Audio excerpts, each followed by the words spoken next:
गांव के बाहरी इलाके में एक सुनसान और वीरान हवेली थी, जो दशकों से वीरान पड़ी थी। इसके आसपास का इलाका घने पेड़ों से घिरा हुआ था और हर शाम होते ही वहां सन्नाटा छा जाता था। लोग कहते थे कि वहां एक ब्रह्म पिशाच का साया है। यह कोई साधारण पिशाच नहीं था, बल्कि एक ऐसा आत्मा जो तंत्र मंत्र में प्रवीण था और अपने ज्ञान का दुरुपयोग करने के कारण मृत्यु के बाद भी शांति नहीं पा सका था। गांव के बड़े बुजुर्गों का कहना था कि जो कोई भी उस हवेली के करीब गया, वो कभी वापस नहीं लौटा। कई सालों पहले कुछ लोग वहां गए थे, लेकिन उनमें से कोई भी जिंदा नहीं बचा। उन लोगों की दर्दनाक चीखें आज भी हवेली के आसपास रात के अंधेरे में गूंजती थीं। गांव में आर्यन नाम का एक युवक रहता था, जिसे इन कहानियों पर विश्वास नहीं था। वह एक साहसी और जिज्ञासु लड़का था। जब उसने गांव के बुजुर्गों से ब्रह्म पिशाच की कहानियां सुनी, तो उसने सोचा कि ये सब सिर्फ डराने के लिए बनाई गई झूठी कहानियां हैं।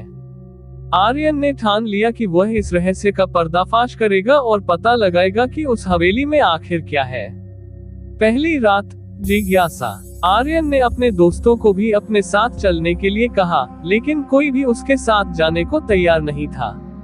सभी ने उसे चेतावनी दी कि वह हवेली में जाने का विचार छोड़ दे, पर उसकी जिज्ञासा ने उसके डर को दबा दिया। एक रात चुपके से आर्यन अकेला हवेली की ओर निकल पड़ा। रात का समय था, चांद की धुंधली रोशनी हवेली पर गिर रही थी। हवेली का पुराना दरवाजा किसी पुरानी बुराई की तरह क्रैक कर रहा था।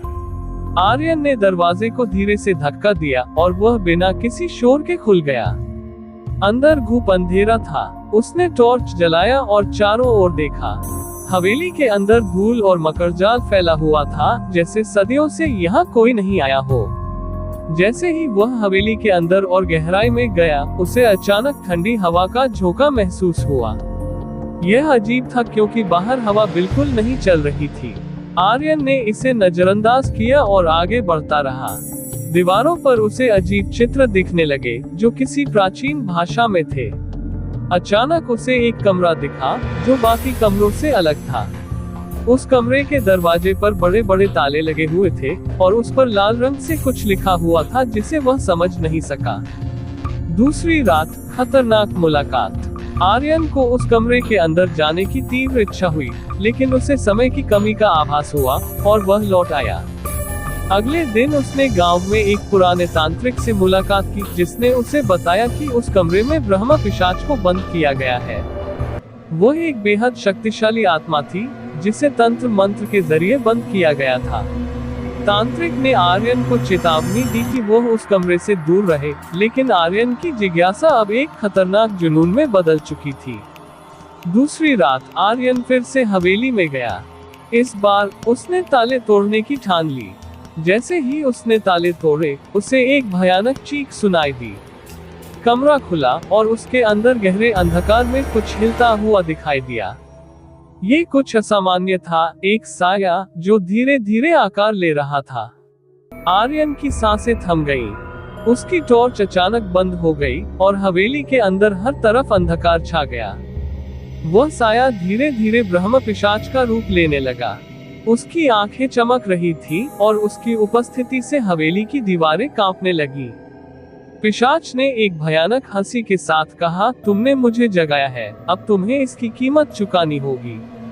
आर्यन को अब एहसास हुआ कि उसने बहुत बड़ी गलती की है, लेकिन अब वह भाग नहीं सकता था। ब्रह्म पिशाच ने उसे घेर लिया और उसके चारों ओर मंत्रों की गूंज सुनाई देने लगी। वह पिशाच तंत्र मंत्र का ज्ञाता था और उसने आर्यन को अपने जाल में फंसा लिया। आर्यन को महसूस हुआ कि वह अपनी जगह से हिल भी नहीं सकता। तीसरी रात, मुक्ति का संघर्ष। अगले दिन गांव में आर्यन के न लौटने की खबर फैल गई। उसके कुछ दोस्तों ने गांव के तांत्रिक से मदद मांगी। तांत्रिक ने कहा कि ब्रह्म पिशाच को रोकने का एक ही तरीका है, उसे उसी मंत्र से बंद करना होगा जिससे उसे पहले कैद किया गया था। लेकिन इसके लिए किसी को पिशाच का सामना करना पड़ेगा। तांत्रिक और गांव के कुछ बहादुर लोग उस रात हवेली की ओर गए। हवेली के पास पहुंचते ही उन्हें महसूस हुआ कि वहां की हवा भारी और खतरनाक है। तांत्रिक ने मंत्र पढ़ना शुरू किया और जैसे ही उन्होंने हवेली के अंदर प्रवेश किया, उन्हें हर कोने से पिशाच की भयानक हंसी सुनाई दी। आर्यन उस अंधेरे कमरे में बंद था, उसकी आंखें खुली हुई थी लेकिन वह बोल नहीं पा रहा था। ब्रह्मा पिशाच ने उसे लगभग पूरी तरह से अपने वश में कर लिया था। तभी तांत्रिक ने कमरे के बाहर खड़े होकर मंत्र पढ़ना शुरू किया। जैसे ही मंत्र की ध्वनि हवेली में गूंजने लगी, ब्रह्मा पिशाच की शक्ति कमजोर होने लगी। वह पिशाच अब गुस्से में चिल्लाने लगा और आर्यन को छोड़कर तांत्रिक की ओर बढ़ा। तांत्रिक ने मंत्र और तेजी से पढ़े और हवेली के अंदर एक भयंकर तूफान जैसा माहौल बन गया। हवेली की दीवारें दरकने लगी और ब्रह्मा पिशाच की चीखें जोर पकड़ने लगी। एक अंतिम प्रचंड चीख के बाद ब्रह्मा पिशाच फिर से उसी कमरे में कैद हो गया और हवेली शांत हो गई। आर्यन बेसुध पड़ा था लेकिन वह जीवित था।